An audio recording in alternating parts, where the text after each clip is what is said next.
I don't know what that is, but okay.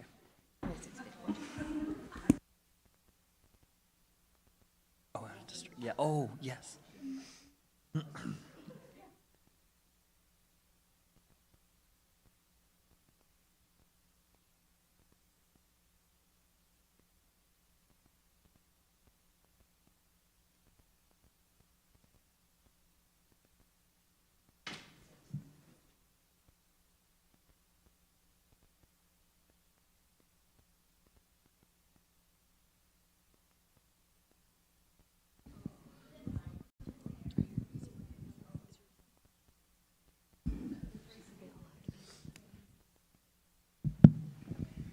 I'm going to call us to order. Please stand for the Pledge of Allegiance.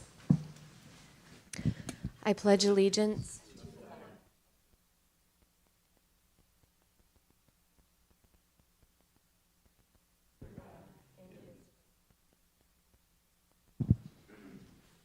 Thank you. We have a little bit of a light crew tonight. We have Meredith had a work conflict and Heather also is away. Thank you, students, for being here. We also have little recognition for our student Paige, who is left today for state wrestling. She's one of the wrestlers on her way to the state tournament, and Gabby's also unable to be here this evening. So we're going to adopt the meeting agenda, but I have a couple of adjustments. So on presentation 5B, the Youth of the Year, he is unable to be here this evening. So we're going to move that to March. So we will adopt the agenda with striking out 5B, and then I'll just, Meredith left me a written legislative update. So I'll just put myself there for the legislative update to read her statement. So is there a motion that we adopt the agenda with those amendments? I move that we adopt the agenda with those amendments. Thank you. A second? Second. Thank you. All those in favor? Aye. Thank you. Great. So we have a couple presentations this evening. Dr. Irish is going to kick us off with the Fidalgo presentation. Yes, great presentations this evening. Thank you so much for our amazing Fidalgo community for being here today. I'm going to bring up Dr. Dowd. Where are you? Oh, there you are.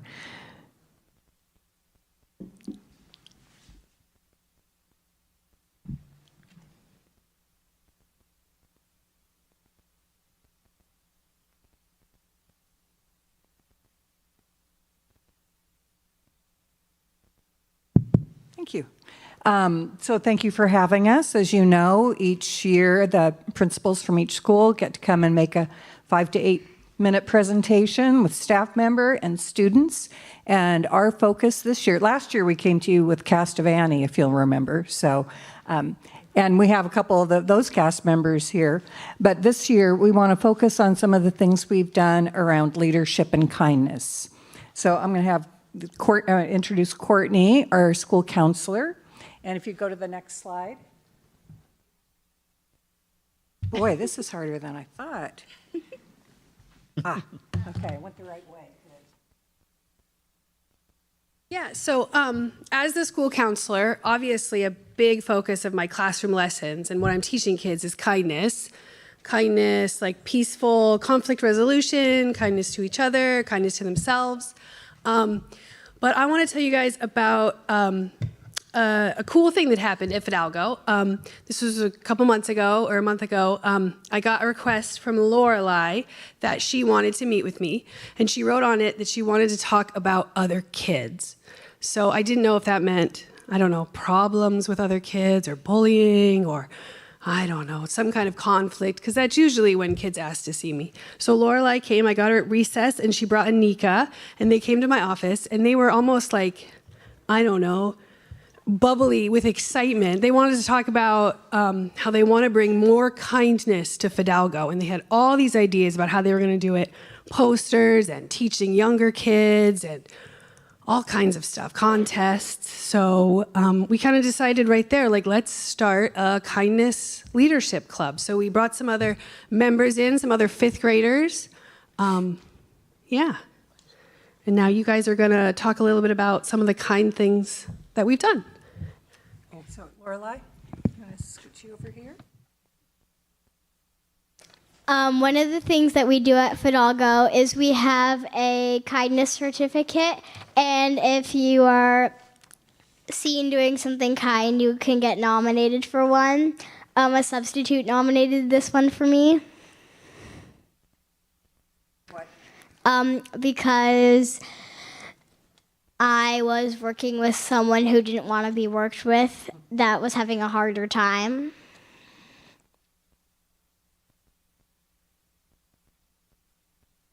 One thing we do in our Fidalgo Kindness Club is we did a kindness poster contest and to show and present kindness. This is one of the submissions a student made here, and it's a kind. One of the things we also did to help bring kindness to Fidalgo is we made little posters, tear-offs, that we wrote little things on them so people could tear off and then do what it says. Some of the things it said was give someone a duck, say a compliment to the first person you see, and some more things. Lorelei, can you come back here? And Jesse, can you go model? So Claire, she was gonna. So our friend, oops.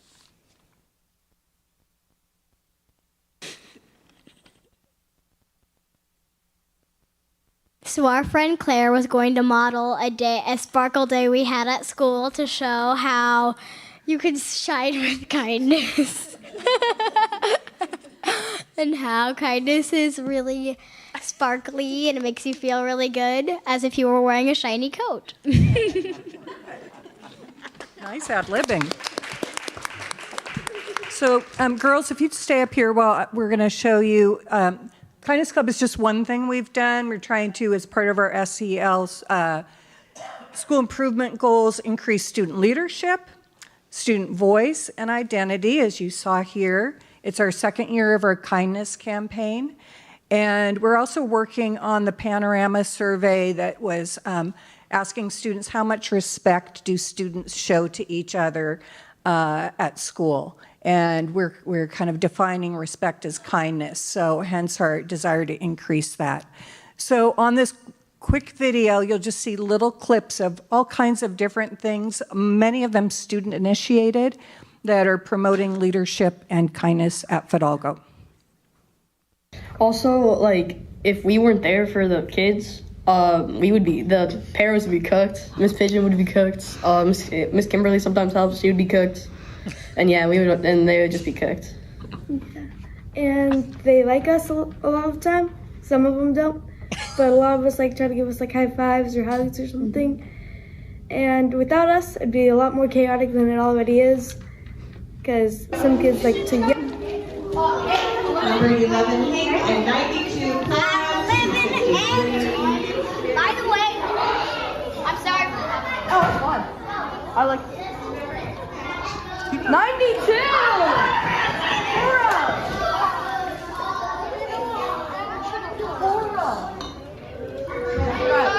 What's your name, please? Number 68, June, and 32 miles.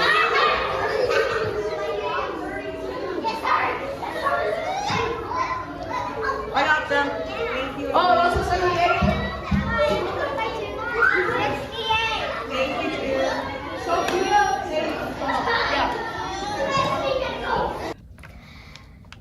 Me and my friends are creating a leadership kindness club with the school counselor and help from Miss Dowd. We get together once a week to make posters. See, we made this tear-off one. We make posters and we plan for stuff like Kindness Week. Well, first of all, just being kind, but second of all, maybe having kindness be like a club. So yeah, we're doing a leadership kindness club.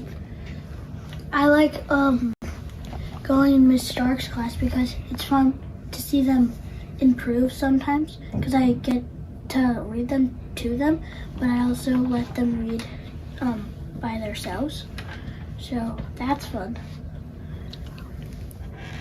I like that every Friday I just get to go in and help because I really like helping. And being able to know that I'm helping a community is just awesome to me. Cubs. He is very quick. He also zags by one duck.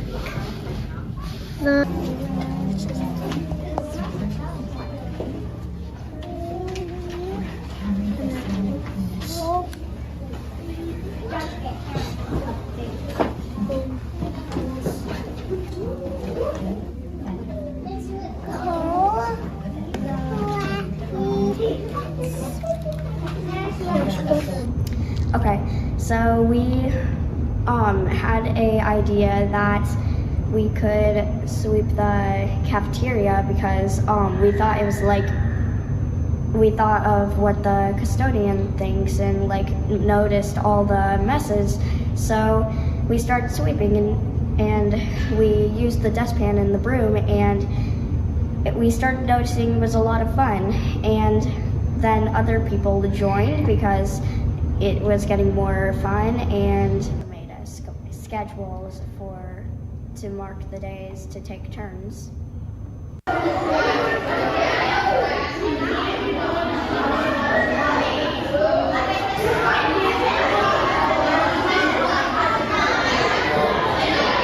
Okay, so the reason how I got the ducks is because I had a couple laying around, so I hid them in my classroom, Miss Seroff's classroom, and I got some more, and it expanded to other animals, and it's expanded so much that people are giving away to younger kids and trading them, and it's kind of gotten to how do I say this, like economy of stuff costs more than this and this costs more than that, and it's just nice to have it, and it's really been respect and nice to the school, and it's gotten school right that every kid in this school has basically one, two, or a couple. And yeah, that's why I like doing it. I like hiding them, and that's it. This is the ducks and other animals people are collecting at our school, sharing and trading. For example, one day I was in my pickup line ready to be picked up from my parents, and I saw a girl and she said, I really want a pig, but I cannot get one. So I decided to take out my collection and give a pig to her. And I thought it was really kind, and she was happy.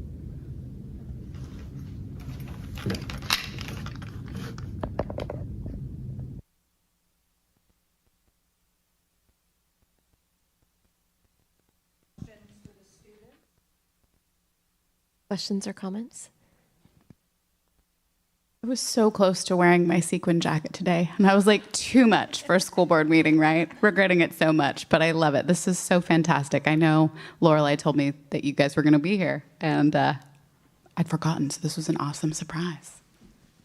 Yeah, I don't have a question, but I think there's lots of ways to contribute as leaders, but contributing through kindness feels like a really good way to be a leader. So thank you for starting the Leadership Kindness Club and doing what you all do to make everybody feel they're respected at Fidalgo. Question? I have a question, but I have a comment. What you guys are doing is amazing because we definitely need you guys being kind from the bottom up for sure. So I'm going to tell you guys, keep being kind all the way through elementary school and middle school and high school. It is going to help you so much. So what you guys are doing is amazing. Keep being kind. Okay. I also just have a comment, but I went to Fidalgo as well, and I want to say that I really wish that I was able to, I wish that I had the awareness to do what you guys are doing, like the awareness to acknowledge that you guys can be leaders in your school and how big of an impact it has. I think it's really important, and I think it's gonna go a really long way. Thank you for being here this evening and sharing with us. Thank you. And my understanding is they have to leave the board meeting, right? Your parents? Yes. You may leave. Yes. Thank you to the parents also for bringing them. We appreciate it. Thank you.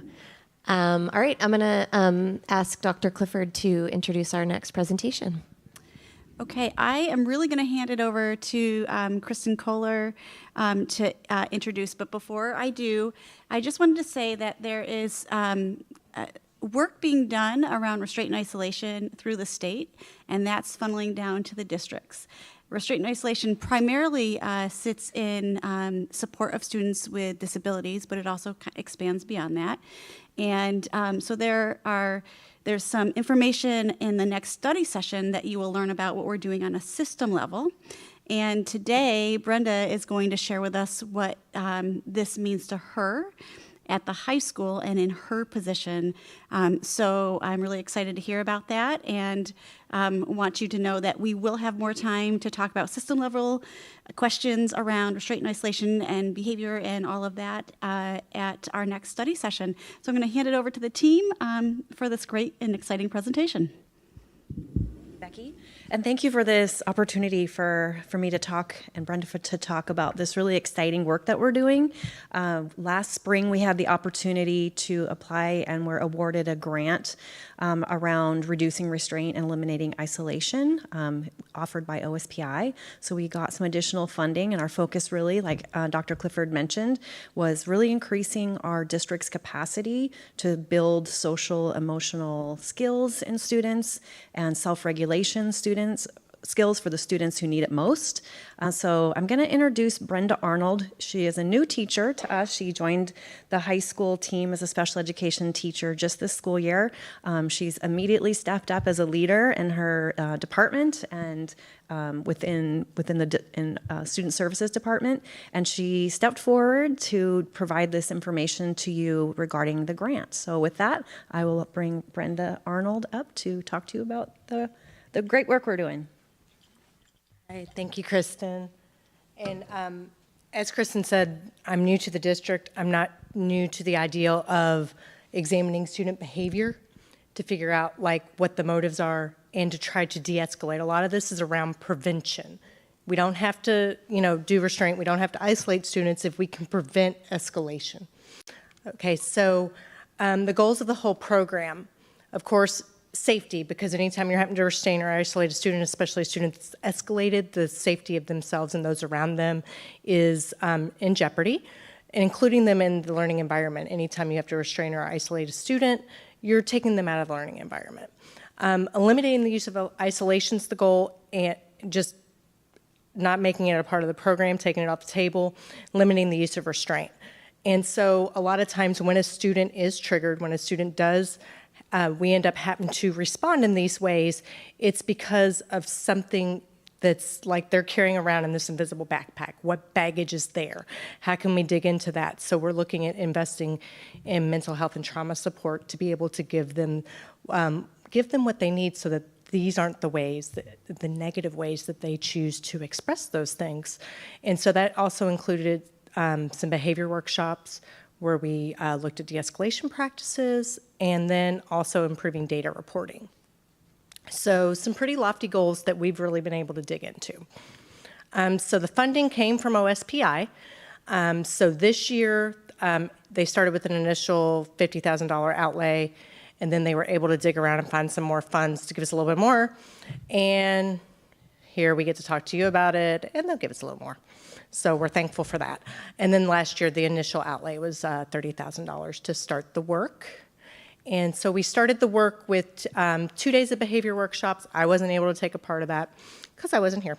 But they were starting to discuss, like unpacking, what are the reasons students do escalate? What reasons do we usually, what are like the warning signs that are back here that we need to look for? How can we help them with emotional regulation? What ways and coping mechanisms can we bring them to so that they can feel better and we can notice it and get them out of that like part where they're flipping their lid and really just not having a good time. And it keeps them engaged in the classroom. It keeps them from having to be pulled out, and it keeps them like feeling good about themselves because they don't like when they get like that. No one likes like totally losing it, and afterwards there's all this like guilt, shame, and a lot of things that happen to them inside of themselves. So it helps empower them.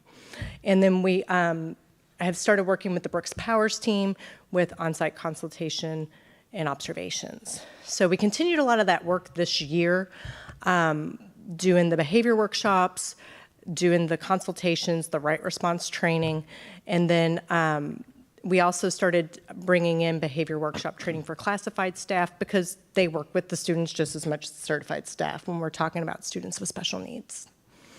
So last year, the impact was 8 students and teams across 4 schools, and this year's been 5 students and teams across 4 schools, and it hasn't been the exact same schools.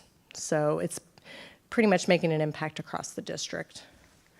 So I kind of reached out and said, okay, like, who could I talk to about this other than just bringing my perspective? Because, and I've worked with Keita and went to the behavior workshops, but I don't have the whole lens. So I did reach out, and Olivia Forster, who works at Fidalgo and at Island View, was able to give me some insight into what she took away from the program as well.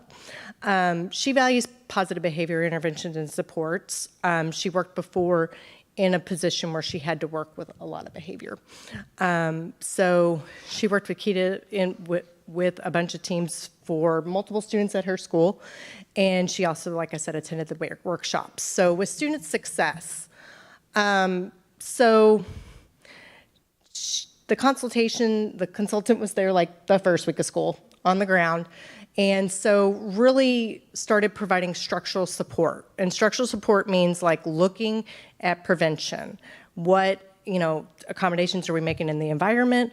What structures do we need in place? What accommodations do we need in place to prevent these behaviors from happening? Why are they happening? And so she really, through doing this work, she already came in with a lot of skills, but really feel like she gained a lot of knowledge from the work that she was doing.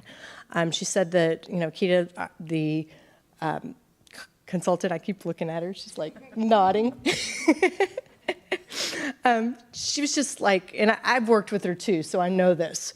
She jumps in, she doesn't hesitate. She does have a lot of knowledge, she has a lot of wisdom to share, but she does it with you.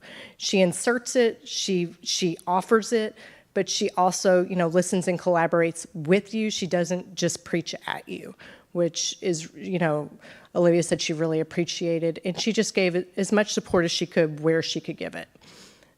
The behavior workshops, so it just was very insightful. And that's what Olivia expressed. It was my experiences too. And it's things that like I knew, but it was putting it in a different context, or because it really was focusing on, like I said up there, why? Like, this is what this child is doing, this is how they're behaving, and it serves a purpose somewhere, and that's what we need to unpack. And also looking, once you gain that insight, and once you kind of involve as many people as you need to involve in the process as well. So that's like that collaboration of it to get that insight and to bring the tools and the gifts that everyone has to be a part of the student's team. So we're thinking beyond the behavior, what's its function, and what can we do with that insight to make the experience at school better for this child. And then data collection, which is everyone's favorite thing, right? But here's the deal, like it can be very difficult to figure out how to collect the data, how to get the right data, what data you're looking for, and what story is it telling? So it's another support that we have, and what you do with that information helps you understand, like, when's it happening, why is it happening, and helps you work with the student to change their behavior in a positive way so they're still able to get what they need and still able to be included in the classroom. And the overall closing thing that Olivia said was it really, had an extremely positive impact, and that the support and the partnership is something that's very valuable for her. So for me, I am at Anacortes High School and at Cap Santee. I attended the workshops, and then a student that was put in my learning lab is a student that Keita's part of our team with that student, and we'll talk about that later. It was very helpful, but I went into it like, what is going to happen, and very pleasantly surprised at some of the outcomes and very thankful. So the behavior workshop, first of all, the first thing that I noticed is it was a team effort. We spent a lot of time focusing on a single student to see how the lens of everyone can contribute to unpacking that student, what they're bringing in, what they're responding to, what their motivations are, and to really and everyone's contribution gave one part to the bigger picture. Then we talked about interventions, and that's kind of what you shift to. Okay, this is why they're doing it. Now what are we going to do about it? And then just having this backpack of skills, because you can know a student, you can kind of know what to expect, but we all know in the education environment there's no such thing as I really know what my day is going to look like. So you have to have tools and techniques to de-escalate, ways to talk to students, to help them become part of the problem-solving process, and that was something that we talked about. And I think what I've really, I always examine things through relationships, and when you're able to de-escalate a student, when you're able to make them and their family part of the problem-solving process, you're also able to keep them as part of the solution instead of becoming more adversarial. And so that was a big benefit of looking at and examining this work. And coaching. So the student that I was working with was unschooled for almost 5 years. This student, we sent someone to their house to try to work with them, and they're under a blanket, not coming out. They're not responding to anything, okay? So extensive behavior and academic needs. And the whole team was involved. Keita and Brooks Powers worked with the family, the student, the teachers, the case manager, and really gave us a whole picture of what we might see. And so my mind is doing the thing where I'm not trying to really think what it's going to be like, but you're going to do it anyway. And the student stayed in my classroom. They did work when I asked them to do work. Not very much opposition, and it was the total opposite of not even what I was expecting, but what has been experienced in the past. So it was very profound. They used a lot of data-driven techniques to really look at, okay, this is what we've seen. Let's find solutions. Let's brainstorm. A lot of good feedback. And the ultimate thing is the support was there to help the student be successful. And that student has been in class, has been here. And, really their voice was heard. And you could tell that meant something to them. I wouldn't tell you, but you could tell. So data overall. So our ultimate goal, like the title said, is to eliminate isolation, reduce restraint. So the year before we started this program, that had increased over 50%. So we can see that so far to date, the program goals have been met in that respect, that we went from 21 restraints last year to 9 this year. And we don't even have space for isolation, so that's not even something on the table. So it's not part of the tools that we use. So with that, are there any questions? I don't think I have questions, but just want to express appreciation for Kristen and whoever else was a part of the grant, just taking advantage of grant funding when we're experiencing budget challenges and finding ways to continue to provide support and learning to educators. And in terms of the program, I super appreciate the proactive approach and the emphasis on root cause and thinking about what's causing instead of reaction or punitive causes. But just I could tell in your presentation your commitment to the whole child and to the kids. So just really appreciate that work. Yeah. Thank you. Other questions or thoughts? I said it. Okay. I took it. No, just thank you for being here and sharing with us.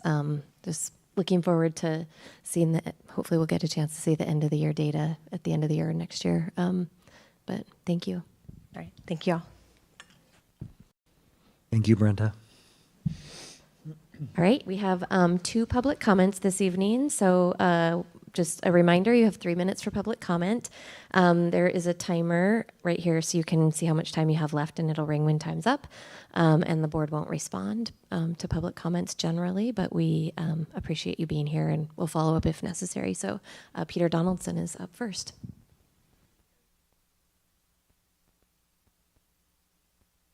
Director at NCTA, Northwest Career and Technical Academy, and I'm here in recognition of CTE Month, Career and Technical Education Month, which is February.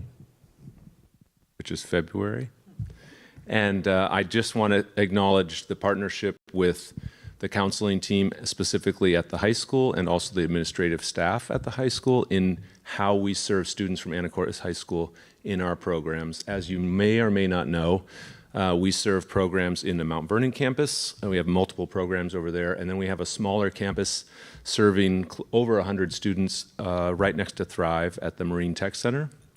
And because of its location to Anacortes, I'd probably say close to 30%, 40% of the students in those programs are from Anacortes in our aerospace manufacturing, our construction skilled trades program, and our maritime services program. So it's an exciting opportunity.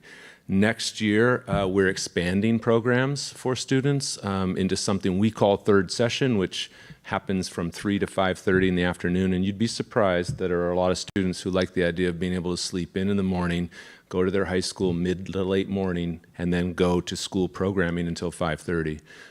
We have a couple of third session programs existing right now on other campuses, and they're successful. So we're going to be expanding offerings and programs.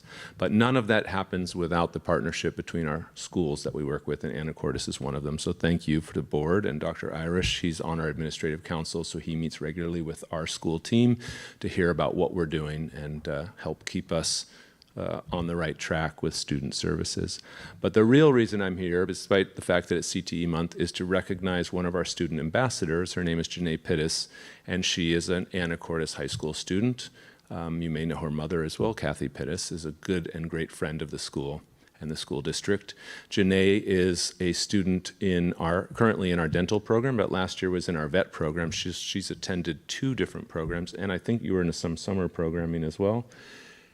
And she is a student ambassador, which is one of our leadership programs. And we work with about 12 different students across multiple districts. And those students take on a leadership role within our school.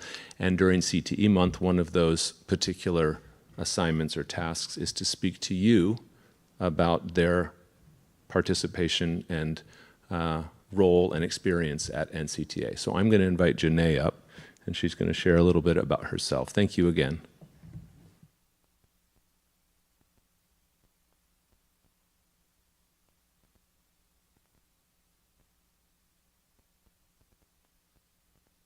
Hello, members of the school board. Thank you for giving me the time to address you today. My name is Janae Pittis. I am a student at Anacortes High School and at Northwest Career and Technical Academy. As an NCTA ambassador, I'm here today to thank the Anacortes School Board and the school district for supporting students' CTE educations. February is Career and Technical Education Month. CTE is an important part of school. It is where we as students can be curious about our future careers. We find where we have passions, but also find out early if a career path is not the right fit for us as well. We learn valuable professional skills such as teamwork, initiative, and problem solving. We also learn about the skills needed to be a valued employee no matter what the career path. NCTA currently serves over 600 students from 13 school districts in Skagit, Whatcom, and northern Snohomish counties. We have 4 campuses that house 15 CTE programs. Classes meet daily for 2.5 hours. Not only do we earn 3 credits toward high school graduation, but we can also earn dual credits at Skagit Valley, Bellingham Technical, and Whatcom Community Colleges.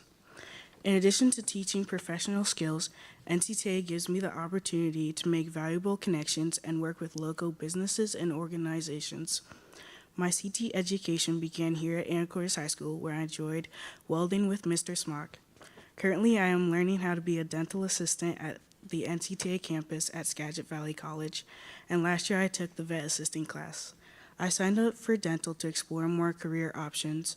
Even though I've decided not to go down that path, I still enjoy it because I get to learn more about anatomy, which in turn will help me with horse anatomy. After I graduate, I hope to be a farrier and work with zoo animals and horses. My vet assisting teacher connected me to a large animal vet so I could job shadow him, and currently I shadow a farrier that allows for hands-on experience. I also volunteer working with a horse to try to recover from an injury and additionally work part-time at a local stable. Again, thank you for your time and support. I will be staying through the break if you would like to ask me any questions. Thank you, Janae. Thank you for being here. Thank you, Peter. Thank you. Our last public comment is Wynn Thompson. Hi, I'm Winston Thompson. Most people call me Win. I used to be a substitute teacher here in Mount Vernon at the Current Technical Academy. My students called me Mr. T, and I says, I'll wear my bling next time I'm here. Anyway, I'm here because I was here last month, and I was so impressed with what's going on at that Capside School, I had to come up and give them a big shout out because that program is just really developing so well. I'm just so pleased with the way it's going. And then I came out, find out they're doing even more. You know, so it's great. I love to see that, and I love to see the expansion into active kind of programs like that. That's one of the benefits I had as a substitute teacher, that I learned that they weren't going to fire me, so I could steal time away from that curriculum. Whenever I had a teaching moment, I would grab it, and we would have fun. So anyway, that's just here to give a shout out, and I hope I have more opportunities to get here. Thanks. Thank you. Thank you, Wynn.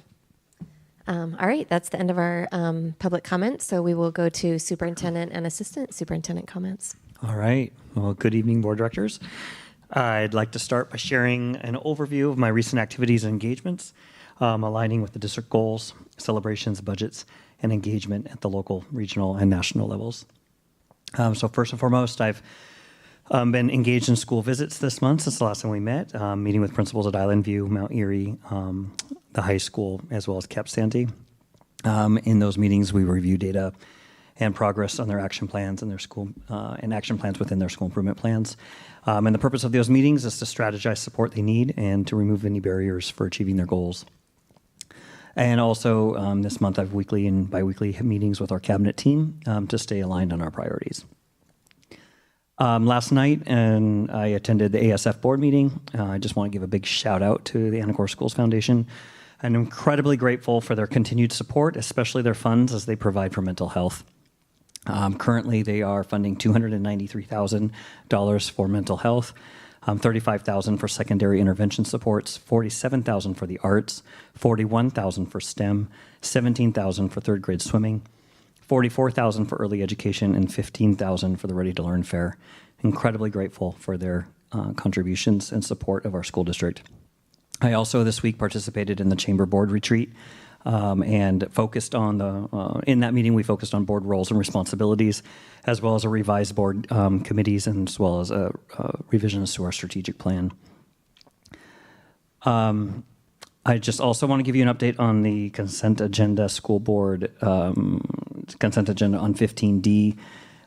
We are pleased to share that this is a newly added item that we emailed you about, but really excited to share that on 15D, line 15D was added yesterday, and it's regarding a donation of $30,000. The Fidalgo PTA has been working tirelessly over the last 4 years, organizing PTA socials and silent auctions, student art auctions, restaurant takeovers, and various other fundraisers. As a result of their efforts, they have generously donated $30,000 to purchase a brand new LED reader board for the Fidalgo Elementary, replacing the old one that was originally constructed in 1986. This new addition will be a great asset to the school and our community. So thank you to the Fidalgo PTA. Thank you, Tara, for helping with those efforts as well, for their dedication and support. As Mr. Donaldson has shared, this is CTE month. So wait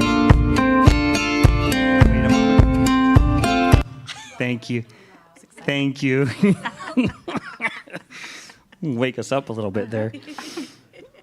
So yes, it's CTE month. So as we celebrate Career and Technical Education Month, I wanted to reflect on the incredible opportunities that we offer to our students through CTA programs here in the Anacortes School District. And Janae, thank you so much for your comments. It's great to hear your perspectives and what you're doing with your life. So thank you for sharing.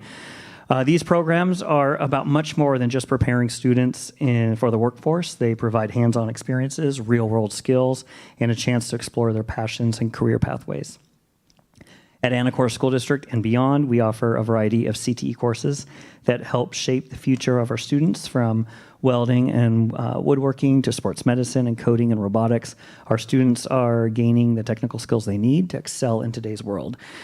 In partnership with the Northwest Career Technical Academy, we are also provide opportunities in areas like marine services, construction trades, veterinary assisting, and aerospace manufacturing, among many others. So these partnerships give our students access to specialized training that align with their future goals, offering them industries, certifications, and valuable experiences. So thank you, Mr. Donaldson, for being here. In addition, we offer dual credit programs through our collaboration with Skagit Valley College, allowing students to earn college credits while still in high school, another important step in preparing them for success after graduation.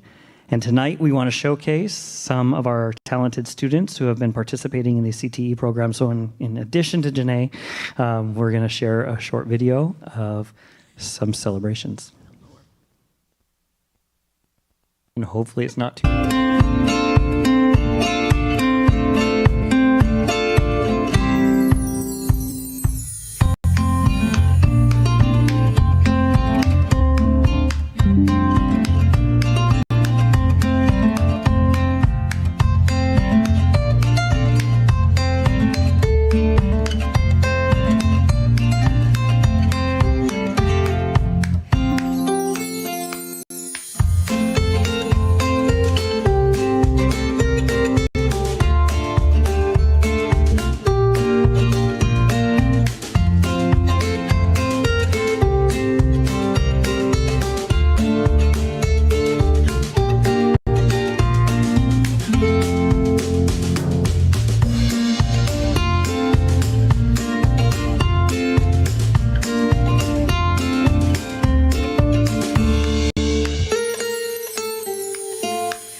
Thank you, Nikki.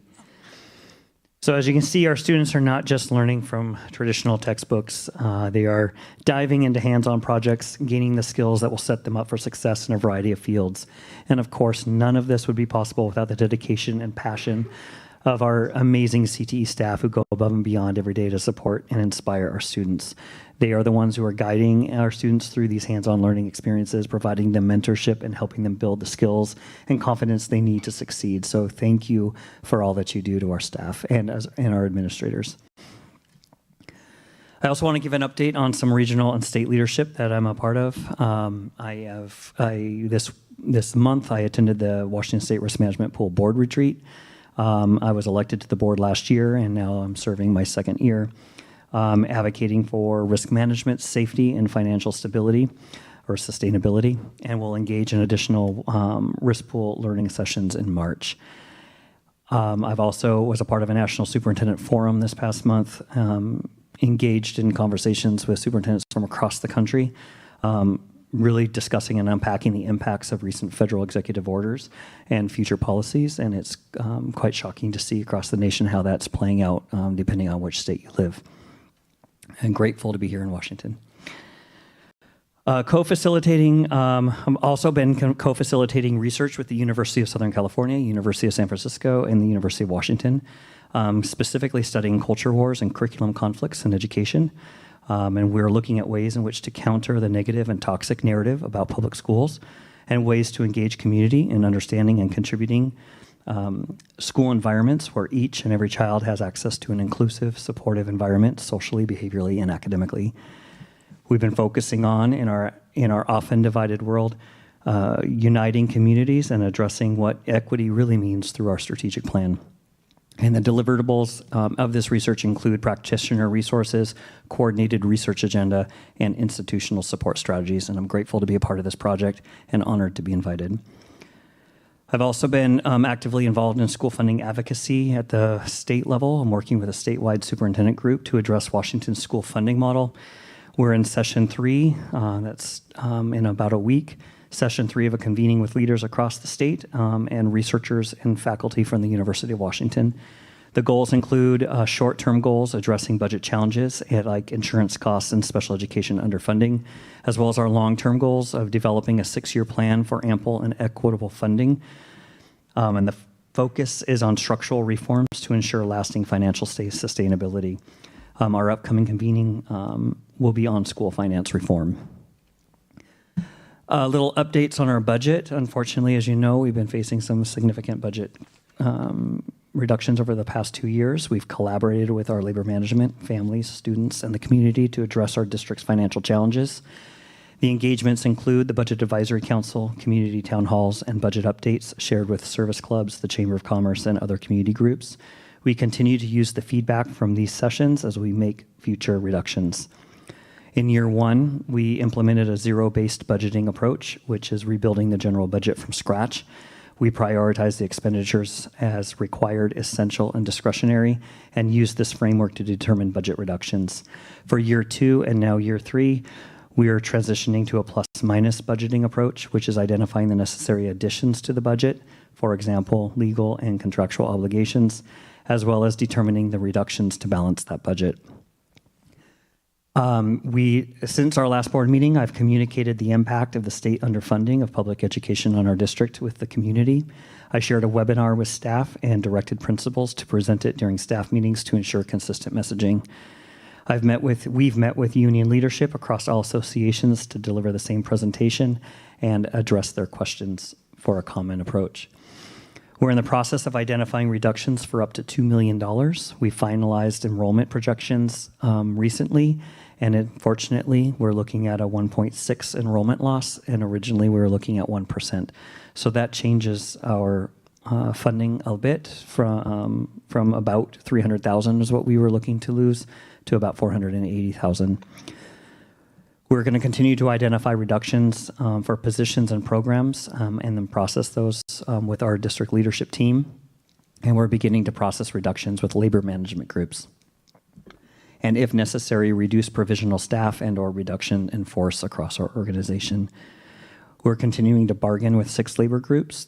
We're bargaining with our teachers, administrative assistants, paras, principals, our transportation, custodian, maintenance, and food service, as well as technology. Recently, I've issued a report or a memo to the staff regarding our first announcement of reductions. I've informed all staff about a district-level leadership reduction, unfortunately. And as you know, we've been maintaining a priority based on feedback from the community and staff to reduce positions farthest from the classroom. We've acknowledged that this year school staff will feel greater impact due to the increased costs of our contractual obligations, such as additional planning time for the middle school and the high school teachers, as well as anticipated pay increases for most staff. And then finally, for policy and advocacy updates, we are facing really critical times across our country, and we are continuing to see pressures of executive orders on our students who are immigrants to our country, as well as to transgender rights. I want you to know that Washington is leading and protecting the immigrant and transgender students, and we as a district are committed to continuing to protect our undocumented students as well as transgender students. We are committed to service all students in Anacortes, regardless of their racial, cultural, religious, gender identity, immigration status, languages they speak, disabilities or abilities. All students and our families are welcome in our schools. You may have seen a Dear Colleague letter from the Department of Education at the federal level. This letter targets programs with racial preferences or discrimination based on race, color, or national origin.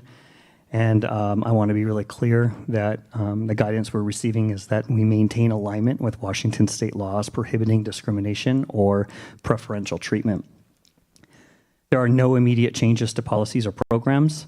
OSPI and WASDA confirm that our model policies will not change at this time, and legal steps to suspend federal funds are not actionable under the letter alone. And there will be close collaboration with all of our districts with OSPI as well as the Attorney General's office to monitor those developments. And then we also know there's the potential dismantling of the Federal Department of Education. And so we're continuing to monitor those potential impacts. Federal funding in our district accounts for 3.4% of our budget, which is about $1.7 million. Our key areas that would be impacted if those funds were if we were no longer able to access those funds, we would have to reimagine our food and nutritional services program, which include breakfast and lunch. We'd have to reimagine EL services and intervention programs.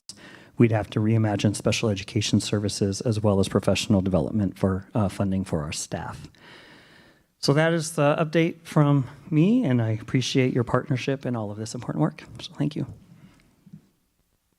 Dr. Clifford? Okay. Well, Janae, I just wanted to say that even though I visited and they took us on a very extensive tour, in the less than maybe 2 minutes or 3 minutes, you provided the most extensive and very clear overview that I have had for NCTA, and I understand it on a deeper level. Now, maybe I had to have that first context, but you just did an amazing job. So thank you so much for coming here today and for being an ambassador. I learned a lot from you tonight.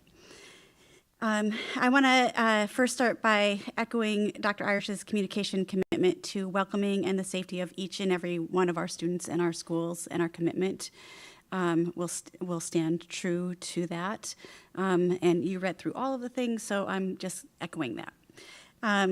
We just finished conference week, and we kind of showcased one of our groups of students that were able to do student-led conferences, but it was successful at all levels, and they each tailored it to meet the needs of all of their students and their families. So I appreciated the coordination across the schools, and we also did a debrief of how we can even improve it as we go forward to make sure that staff that are also parents and families will have better access to different schools at different times in the evening conferences for the future. We just, in the last couple of weeks, met with our Student Device Project Committee, which is our internal committee, so I want to clarify that first. And we explored and looked at a number of devices, and we narrowed it down based on research and criteria, and also consulting with our group listserv of schools around the area to make sure that the devices that we were looking at are devices that are used within other schools and are effectively being used. And from that committee, they also shared with us ways that we could best engage and get feedback from staff and students, and then we talked about getting feedback from the community. And so last week, we were at each of the elementaries during their conference week so that teachers could come in and rotate in and give us feedback on the devices. And the secondary staff are scheduled for this week and the next couple of coming weeks. And we are working on coordinating with our administrators on student groups. So we'll do smaller groups or panels or leadership teams at the schools to get feedback from students, and then we'll be scheduling a community parent family engagement event where they can engage and give us feedback and input too on the narrowed device selection. So we're moving forward. We will be giving the board an update that will be part of our April curriculum and instruction update in the study session in April.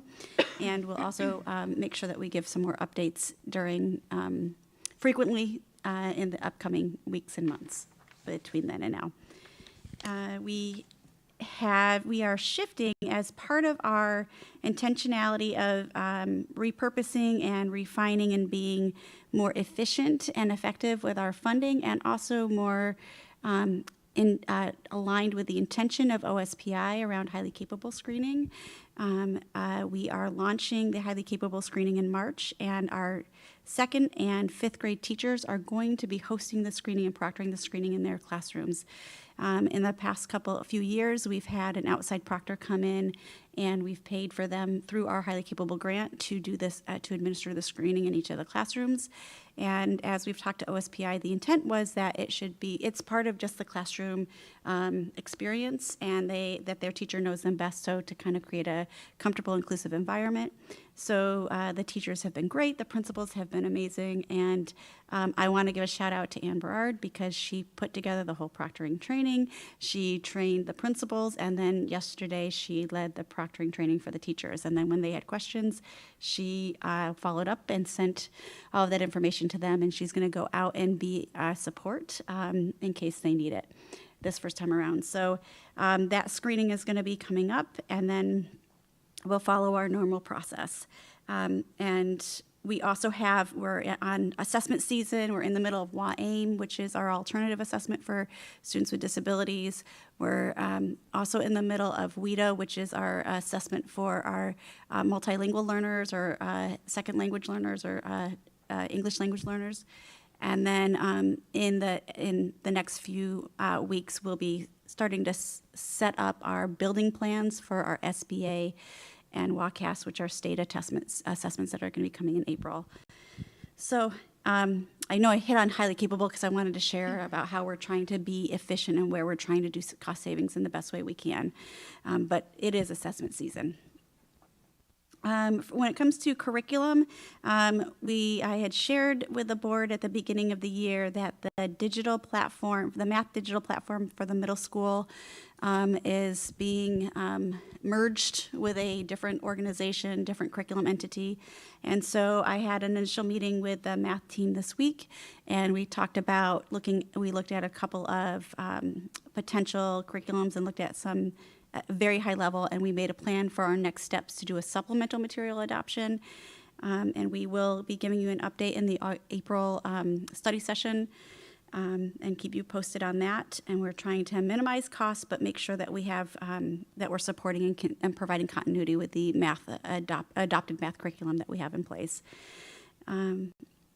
Amplify, middle school ELA Amplify. We're on day 3 training next week, and I'm really excited. It's actually day 4 because I did my own training in August with them, but I'm really excited for the work that they're doing and they're continuing to do. So we're gonna spend a day together and have a little bit of support from the Amplify trainers as well to answer any outstanding questions. And they're continuing to make progress, and I'm just excited to learn at their 6-month mark what their accomplishments are and what our continued next work is. And then as part of our continued monitoring and support of our ELA curriculum adoption at the elementary level, tomorrow, all of our elementary principals are going to convene at Mount Airy, and we're just going to go into one class for the very first start, and we actually asked and she accepted. We're going to go into 2nd grade with Angie Miller. The reason why we selected her is because she was a part of the adoption process, and she was also part of the rollout as the director of teaching and learning. And now she's teaching it as a 2nd grade teacher, which is not the grade that she left when she came up into the district office. And so she has a wide range of experience of implementing it. And so we're going to we have some look-fors and walkthroughs. We're going to do a walkthrough and see the things that are working and how it's in action. And also there's continued questions from teachers. So we're going to see how those things are happening in the classroom. And then she's going to join us at the end of the day to do a debrief with us. So I'm looking forward to that and seeing how this will continue and what will be our next steps after this, and what school and what classroom we'll be in next for our learning walk. So I really appreciate both Angie, but also the principals for their taking the time out of the school, because it's a chunk of the day, to make the commitment to continuing to see it in action, instruction and our adoption in action, and our materials being leveraged to the best ability so that we can continue to support our curriculum adoption and monitor the work and respond to teachers' needs. Great, thank you. Lots of updates. So we are going to move into board comments. I was going to start by thanking Peter and Janae again for helping us celebrate CT Career and Technical Education Month. And I'm going to actually lobby to get you all on the list for a building presentation next year during this month so that we don't have to do public comments. We can actually do a building presentation, which I think would be fabulous if we do that every February. So thank you for that. I was going to just echo what Dr. Clifford said about student-led conferences. I had the opportunity to attend one of my own child. He was a little hesitant to want to do one with me, but in the end, it was like a really great experience, and it wasn't as scary as I think he thought it was going to be. And I was able to reinforce this is a life skill. We look back and we reflect on our learning, and we set goals for the future. So it was really great. Appreciate the principals and the leadership in all the buildings to help teachers be able to enact those. And then just wanted to shout out Kristen because we had a really great study session today. She had the entire study session, so it was a lot to prepare for.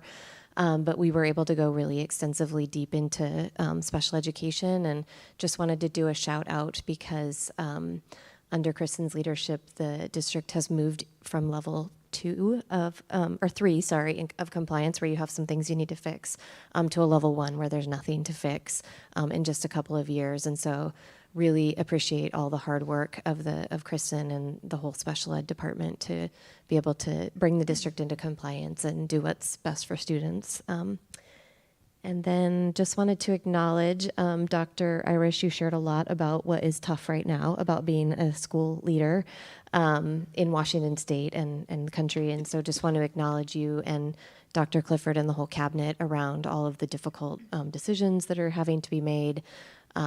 Every year the budget cuts are harder to make, and just want to acknowledge that as we're forced to lose folks that are really great employees and are valued and bring a lot of knowledge and expertise, this has happened a couple of years now where we've had to lose folks. So just want to appreciate the diligence around the budget, and also acknowledge the challenge and how hard it is. And it's hard, so. Other board comments? All right. I have a few things. I had to look back, and a lot's happened since we last met, but I'll try to go quickly.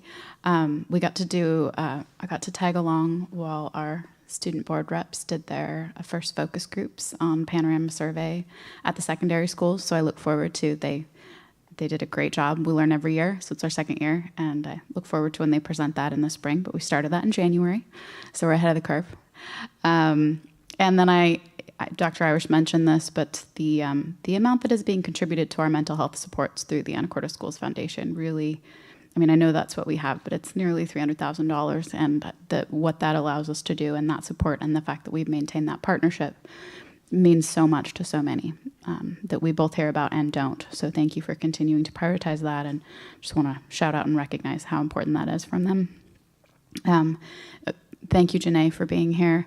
I also really appreciated the presentation on CTE. I got to be a judge at the Food Truck Wars at the end of the semester and try a bunch of fabulous meals, have some favorites.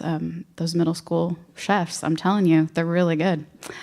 They come to the library and tell me I have to come try it, so I don't have a choice. But so far, it's been great.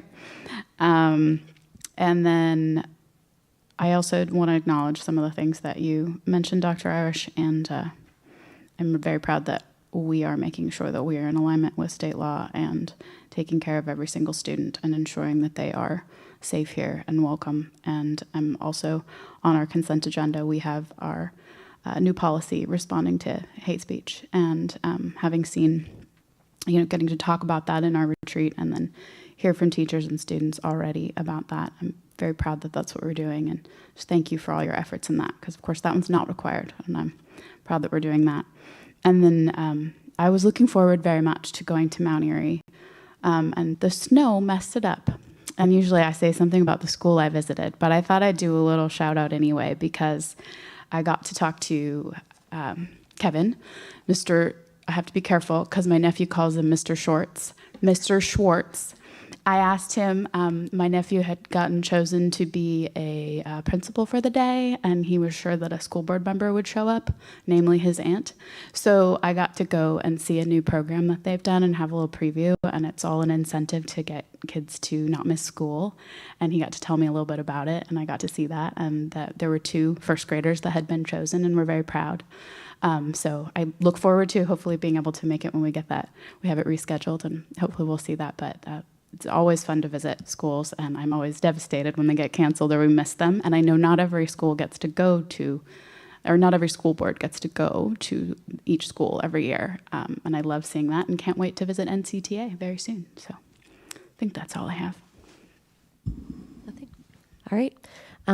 We are going to move into then building reports and student comments. So students, do you want to maybe start with your building reports, and then if you have other comments, great.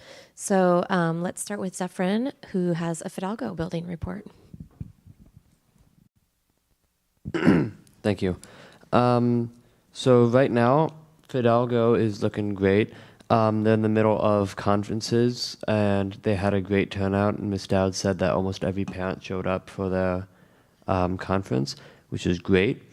And she's also very proud that in March, there are a lot of spring field trips for the schools. So kindergarten has a Forestlands field trip with friends of the ACFL. 3rd grade has a STEM field trip over to Padilla Bay. 2nd grade is going to see a play at Mount Vernon Theater. And a kid-friendly opera is coming to Fidalgo to perform for the kids there. And all of these are paid through Fidalgo, PTA, or ASF. So they're not using any of the board or the district's funds for these. They're also in March putting on the play Alice in Wonderland. And last year around this time, they were rehearsing for the play Annie. And so this play is going to be March 20th and 21st in the evening. And Ms. Dow told me to invite the board directors to a dress rehearsal in the morning of the 19th. But they don't have a time, like a specific time for that yet, so you have to talk to her. You have homework. As far as their school improvement plan goes, they just finished mid-year map testing and are looking at the results and adjusting their learning accordingly. And they're promoting kindness and student leadership, as you saw earlier during their presentation.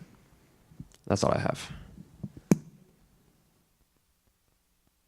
Yeah, we can go to you, Casey, for your building report, and then we'll go back for comments that you all have. So Casey has Whitney Early Learning Center. Oh, I had the fun, or what's the word? I don't know. I had a fun time at Whitney. I got to meet with Miss Kristen, and I started kind of with some new questions. My first question was, how do you track your students' progress? This can be emotional, social, and academic. I'm sure you guys heard about this at the study session. Kids on IEPs, they are renewed annually and make sure that they're on track for their goals that they set. And they also submit early learning reports. My second question was, how do you assure that students feel like they belong? Anchors Away is a really, really good program that they have there that they shouted out a lot. You can't really pick out certain kids that use Anchors Away as a support program. They really said that everybody blends into one big group of kids. You can't depict kids, if that makes sense. And also the staff call them our kids instead of oh, those are my kids. It's our kids pretty much, which I think is really cool. My third question was, how do you make sure student voices are heard? Students get to put input on their IEPs, as talked about in the study session. Kids have choices as in what they want to do for snack, practice different math and learning stuff. And some use buttons to communicate, which I thought was really interesting. And they also use iPads to communicate with teachers and other students, which that's cool.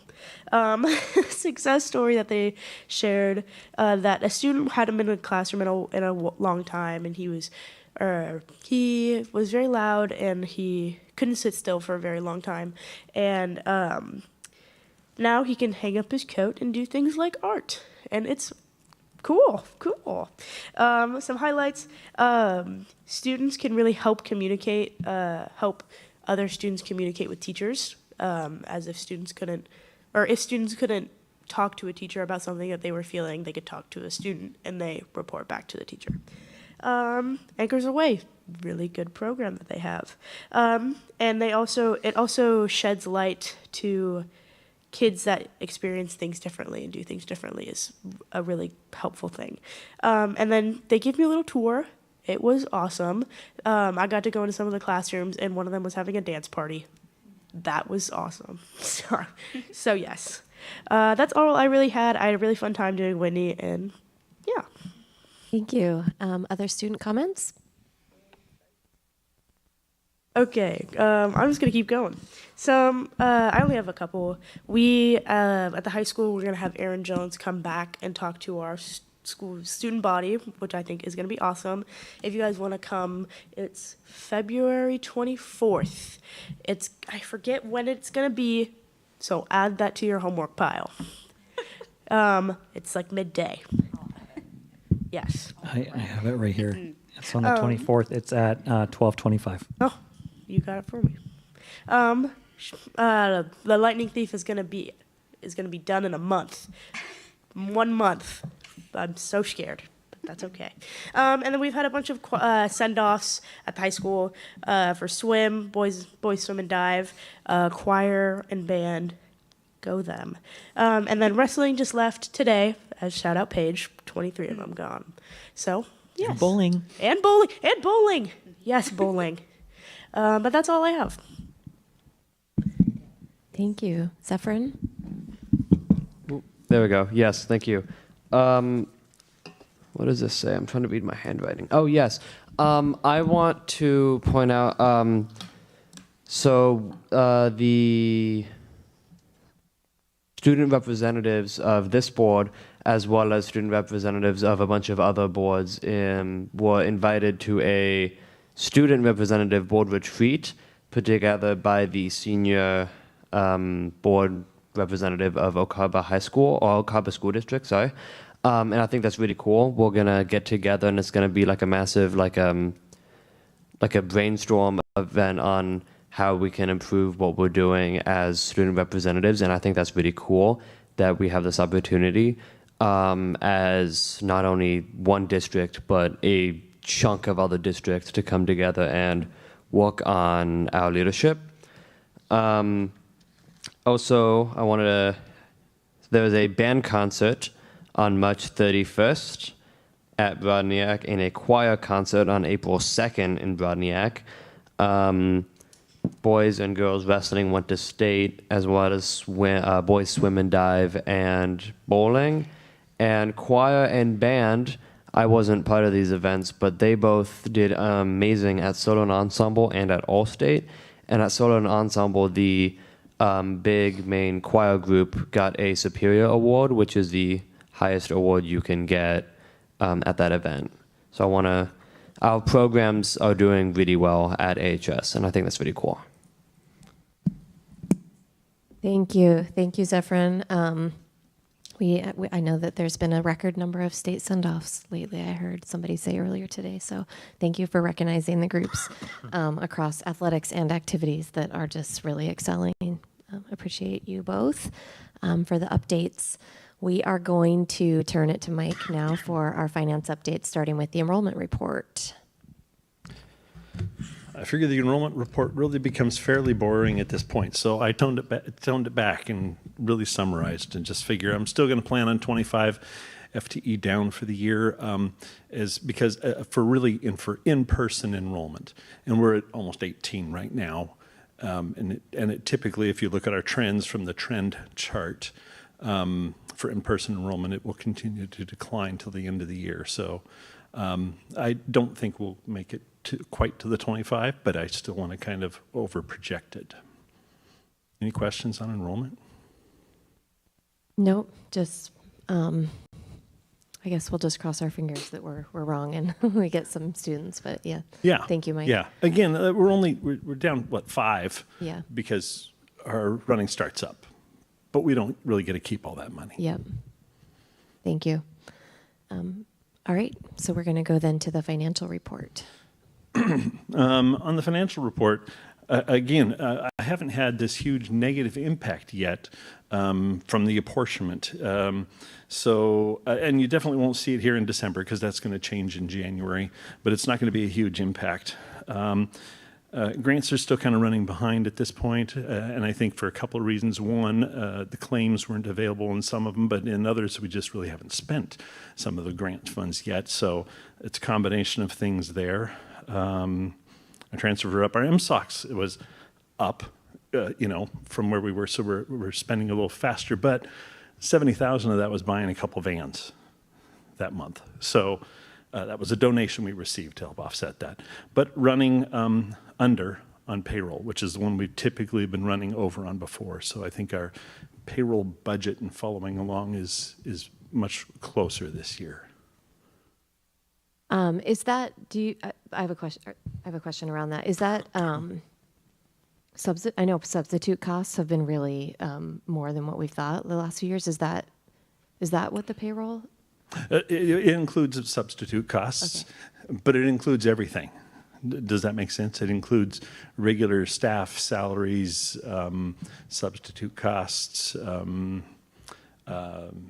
trying to think of other things off the top of my head. Extra overtime pay for some employees that may have worked extra hours or something. Okay, I was wondering if you know why everything year to date that we've expended payroll-wise. Thank you. Yeah. And I just want to add Yeah. or clarify that something that Mike has been working very hard on over the last couple of years is to, so when he first got here, 3 years ago? Yes. Yeah. He has, he's been working really hard at looking at data over time and making sure that we're budgeting appropriately, which wasn't necessarily always the case prior to that. So, and you can see in the numbers here that he is on track and is accurately budgeting to show what the actual expenses are aligning with what we're budgeting, which I really appreciate the diligence that he and his team have put into. And HR, quite frankly, has really been working collaboratively to make sure that our data is accurate and that they're collaborating in ways that are way more improved than what I have seen in the past. So I really, really appreciate Mike's leadership and Connie's leadership, as well as their team's leadership in making this happen.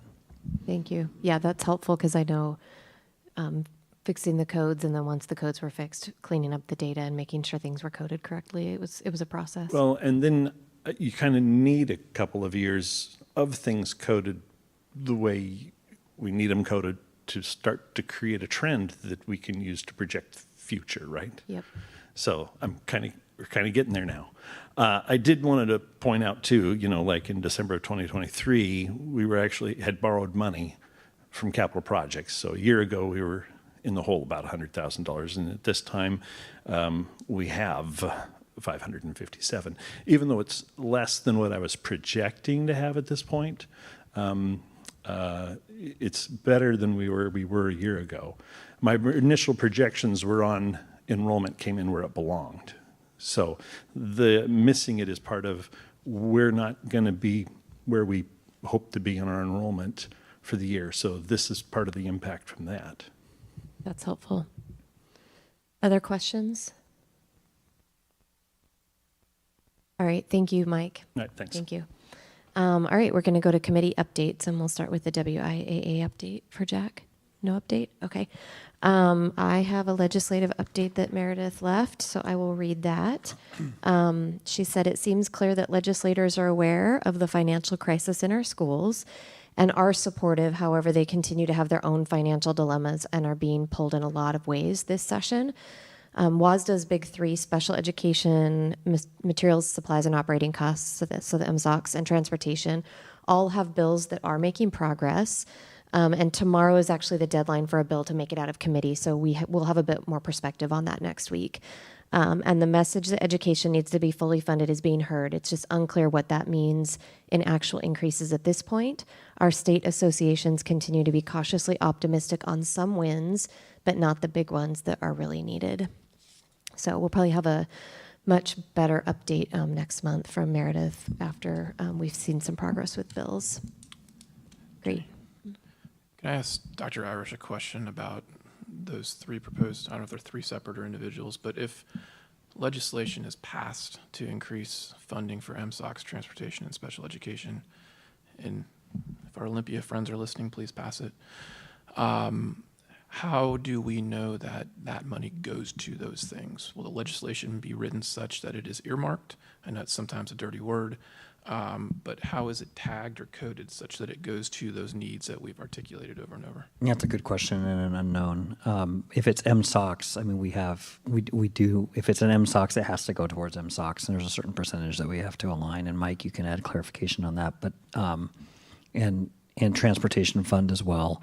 So I think, and special education as well. So there are clear parameters around that. There just can't be spent on anything we choose or increasing salaries or, in those types of ways. It has to be spent on those areas. But there are some there's parameters and bumpers of how to spend that money, and then there's some flexibility. But as long as it goes towards that area, we should be fine. Thank you.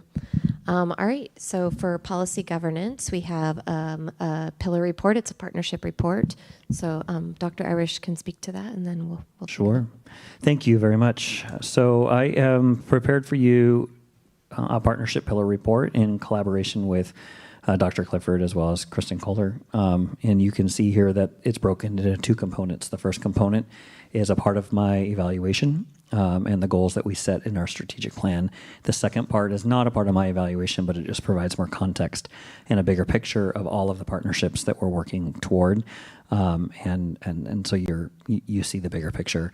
Primarily, we've been focused and targeted this year on improving and creating stronger support systems with the Anacortes Family Center. Dr. Clifford and the team have done an incredible job working with Dustin Johnson and his team in making sure that we're providing as much access as possible for our families who are experiencing homelessness, foster care. You got a report about this last month during the study session. Very excited about the work that we're doing. This is a really unique program that is not typical in most districts. To be able to pair or to funnel our resources to their resources and create a better product and service for our kids. And then in addition to that, we've updated you on our partnership with our Swinomish community and in alignment with what we're doing to support our social studies curriculum, as well as our partnership with the Samish and since time immemorial. And then beyond that, you can see our other partners that we're working with that we're very proud of with Island Health and our continued support around mental health, as well as our Northwest Educational Service District and the funding that they provide for mental health services and social work, as well as our the Naval Air Station Woodby Island. Nikki has been really helpful as well in helping make sure that that partnership is lined up. And we are continuing to, or just beginning to work in close partnership with them in meeting on a regular basis. Yeah, Dr. Clifford joined a meeting most recently with Captain Nathan Gamache. So that, and I'm looking forward to that continued partnership. We are working with communities and schools at the Anacortes High School as well as the Anacortes Middle School. They contribute quite a bit to the social emotional well-being of our students, as well as that contribute to the academic supports. And then our Skagit County Social Worker Program has continued to provide the mental health services, helps fund our social workers in our schools. And then other partnerships are the Skagit Boys and Girls Club, as well as Anchors Away. You heard about Anchors Away a bit today in our study session. And then Brooks Power Group, you heard about that also at the beginning with the behavior management supports and the wonderful grant that Kristen Kohler had received around supporting behavior in our schools, as well as eliminating isolation, restraint and isolation. And then sound supports additional work around restraint and isolation. And then our continued efforts in and sponsoring our arts and outdoor education as well. And all of those partners there, making sure that our kids have access to incredible programs in our schools. Thank you. Just want to publicly recognize you and Dr. Clifford and Kristen and the rest of the cabinet and even school leadership as well for just leveraging partnerships to provide support and services to students and families, as the district as a whole capacity and budget is limited. So just really appreciate the work that's been done to build those relationships and continue to foster them, and think about ways that the district can partner with all those different community organizations. Any questions or comments about the partnership report? I guess I'll just, I shouted out a little bit, but getting to see our social worker in action at the schools fairly regularly. Again, so grateful for that. So thank you for continuing that. Also, huge impact on so many students. And also the Communities in Schools program. The way that these are all funded in different ways is, thank you for continuing that. Sorry. I just wanted to recognize that we didn't forget, but we just didn't name our library partnership. We did it last year. So to clarify, this is not an exhaustive list. Yeah. No, I was actually going to also just recognize that the board intentionally have worked with you, Dr. Irish, over the past couple of years to really narrow the focus and narrow the goals to targeted goals. And in many of the different pillars, you consistently go above and beyond, and this is one example. Above and beyond, I mean, the focus is on the partnership with the Family Center and with our tribal partners, but all the other partnerships that are listed in here, it's extensive. So appreciate that as well. All right. I think we will take a motion to accept the partnership report. I move to approve the pillar partnership report. Great. A second? Second. Thank you. All those in favor? Aye. Great. And then we have the quality instruction report evaluation. So we heard that report last month, and the evaluation is included. I don't know if we have any comments or questions, or I'll take a motion to approve it. Move to approve the quality instruction report evaluation. Great. A second? I second that. Thank you, Diana. All those in favor? Aye. Great. So we have some new business this evening. Dr. Irish is going to talk to us about the student calendars first, and then we'll vote on each one separately. So this is a part of our regular process that you've seen before. Our teams and union leads work together to build out the student calendar, which is presented to you today.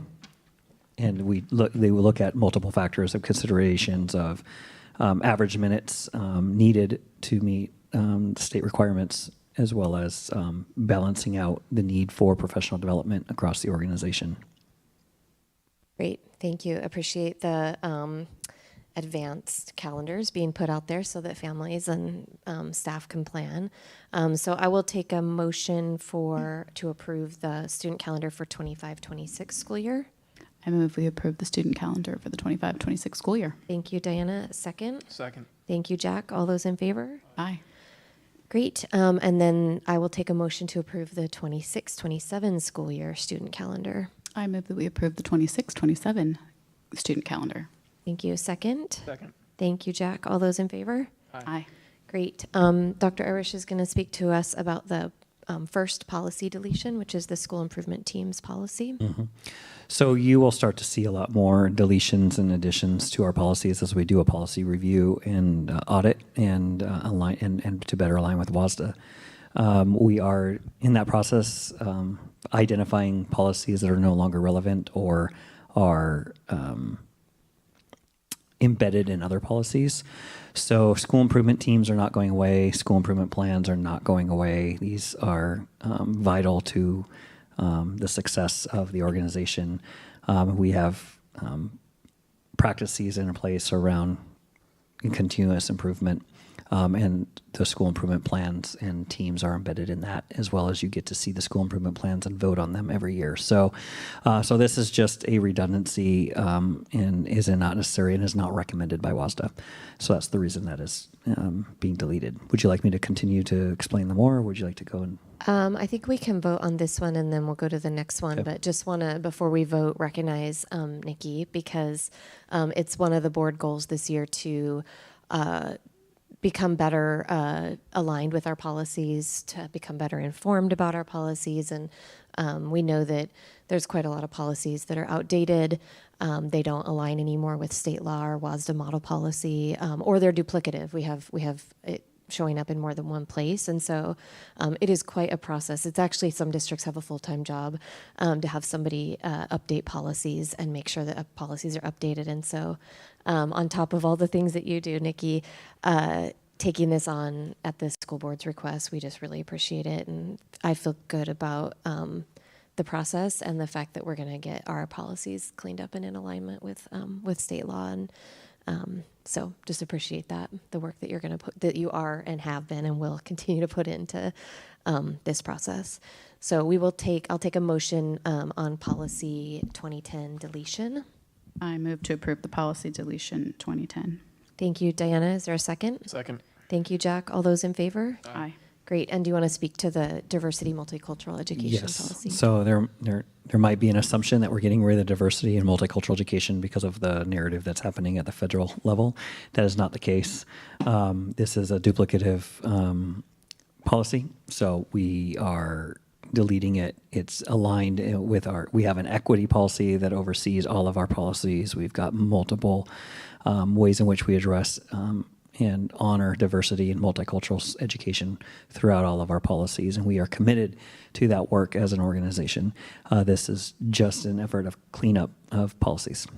Great. Thank you, Dr. Irish, for clarifying that and stating our commitment to continue to prioritize diversity and multicultural education. I will take a motion to approve the policy deletion for 2133. I move we approve the policy deletion 2133. Thank you, Diana. Is there a second? Second. Thank you, Jack. All those in favor? Aye. Great. And then we have our consent agenda. Any comments, questions? I just want to echo Dr. Irish's gratitude for the Fidalgo PTA for providing for our schools, especially all that community comes forward with in terms of providing for our schools is really important when we're facing budget challenges. So, all right, I will take a motion to approve the consent agenda. Move to approve the consent agenda items A through G. Thank you, Jack. Second, is there a second? Second. Thank you, Diana. All those in favor? Aye. Great. So just really quick board update. We have on March 6th, our site visit at Anacortes Middle School. Coming up on the 20th will be our regular study session and business meeting, and then the next site visit will be April 3rd, Cap Sandy High School, and we will be working to reschedule also the Mount Airy site visit. We don't have a date yet, but we will at some point. And so with that, the board is going to adjourn to executive session to review the performance of a public employee, which is the partnership pillar evaluation. And I just want to name that I wrote this down so I have it. All right, then no action will be taken for the rest of the meeting. And so we are just going to adjourn in 30 minutes after we start. So I'm going to say 8:20. We will adjourn. 8:10. 8:20. Oh my gosh. 8:20. Yeah. Well, we want to say hi to waiting. Okay, let's do 8:25. 8:25. Let's do 8:25 so we have a little bit of a break, and we will start again for the executive session in about 5 minutes.